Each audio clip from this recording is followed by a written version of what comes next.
Sócrates nasceu em Atenas no ano 470 a.C., em tempos de glória democrática. Filho de um escultor e de uma parteira, foi soldado, escultor, senador e, a partir da maturidade, filósofo. Alegando que desde criança ouvia a voz de Deus instigando-o ao ofício da filosofia, Sócrates passou a perambular pelas ruas de Atenas, feito um pregador laico, na missão de ajudar as pessoas a descobrir nelas mesmas o conhecimento que as conduziria à virtude. Sem cobrar dinheiro algum, aberto a quem quisesse ouvi-lo, ricos ou pobres. A pergunta essencial de Sócrates era: o que é a essência do homem? E ele respondia: o homem é a sua alma. Alma como razão, o eu consciente, a consciência intelectual e moral, o que distingue o ser humano de todos os outros seres da natureza. Sócrates e os filósofos sofistas abandonaram a preocupação dos filósofos pré-socráticos em explicar a natureza e se concentraram na problemática do homem. No entanto, contrário aos sofistas, Sócrates se opunha ao relativismo dos seus valores.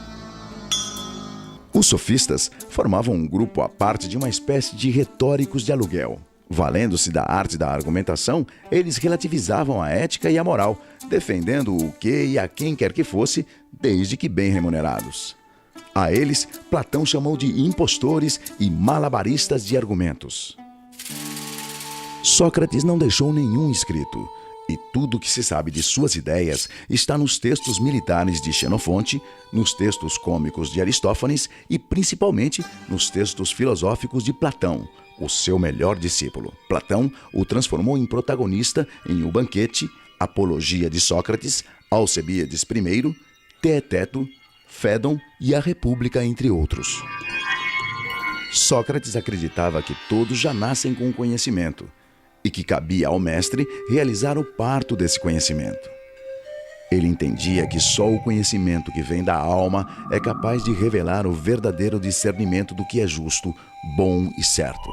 Para partejar esse conhecimento, Sócrates aplicava um método dialógico que ele chamou de maiêutica, termo do latim obstetritiaorum, funções da parteira, em clara referência à sua mãe. Ele dizia que assim como sua mãe ajudava a trazer à luz a vida, o filósofo ajuda a trazer à luz a verdade. Basta usar a razão. No começo do diálogo, Sócrates se posicionava como se não soubesse de nada do assunto e dava início ao colóquio com uma pergunta ao seu ouvinte, que a respondia com o seu próprio jeito de pensar. O mestre, então, fazia de conta que aceitava o seu ponto de vista. Porém, com um senso de humor que desorientava o interlocutor, a chamada ironia socrática, ele contra-argumentava e buscava convencer o ouvinte da esterilidade e contradições de suas reflexões, levando-o a admitir o seu equívoco e o seu desconhecimento. As perguntas feitas por Sócrates são próprias da chamada dialética socrática, isto é, do exercício de contrapor argumentos contrários. Basicamente, o método dialético apresenta 3 elementos: a tese, a antítese e a síntese. A tese é uma afirmação. A antítese é uma oposição a essa afirmação. Como a própria palavra diz, antitese. E no embate entre tese e antítese surge então o terceiro elemento, a síntese, que é o resultado do raciocínio. Prevalência do intelecto sobre a opinião. O propósito desse rol de perguntas vinha da crença de Sócrates de que só existe uma maneira de conhecer a verdade: conhecendo-se a si mesmo. É famosa a sua frase, conhece-te a ti mesmo, inspirada na inscrição no oráculo de Delfos, centro sagrado de consultas aos deuses gregos. Para Sócrates, só quem conhece a si mesmo é que sabe que não sabe. A grande virtude, segundo ele, é saber que não sabe. Só sei que nada sei, ele afirmava. Quanto mais sabe que não sabe, mais sábio é um homem. E os que pensam que sabem e não sabem que não sabem, seriam, na sua concepção, os mais tolos.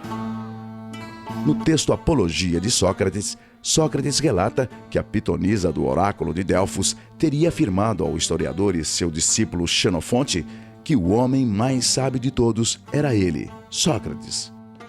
Logo eu, que justamente o que sei é que nada sei, um sábio? Então, Sócrates teria ido procurar políticos, poetas e artífices para provar que ele sim, por seus privilegiados ofícios, certamente seriam mais sábios que ele. Porém, decepcionado com sua arrogância e soberba, Sócrates confessou finalmente entender o que significava ser sábio para Delfos. Sábio é o homem capaz de perceber seus limites e imperfeições, compreender as ilusões das aparências, a efemeridade das paixões e, com a razão, controlar-se. Só assim saberá depurar seu coração e sua alma e agir com justiça e retidão. A crítica àquelas 3 categorias de cidadãos pesquisados por Sócrates resultou em ódio e vingança dos seus desafetos, culminando em sua condenação à morte por envenenamento por cicuta, promulgada por um tribunal. Seus acusadores foram Meleto pelos poetas, Anito pelos artífices e Licon pelos políticos. Eles acusavam Sócrates de 2 crimes: corromper os jovens com suas ideias subversivas e negar a existência dos deuses atenienses. Recusando-se a abrir mão de suas ideias, que o libertariam da condenação abrandada para exílio, Sócrates enfrentou a morte aos 71 anos como um ato de coerência e dignidade. No dia de sua execução, narrado na Apologia de Sócrates, o mestre reuniu os amigos e discípulos e, antes de beber o cálice fatal, despediu-se. Se de fato é como um sono, a morte seria um maravilhoso presente, porquanto todo o tempo se resume a uma única noite. Se, ao contrário, a morte é como uma passagem deste para outro lugar e que lá se encontram todos os mortos, qual o bem que poderia existir, ó juízes, maior do que este? Mas já é hora de irmos. Eu para a morte e vós para viverdes. Quem vai para a melhor sorte? Isso é segredo, exceto para Deus.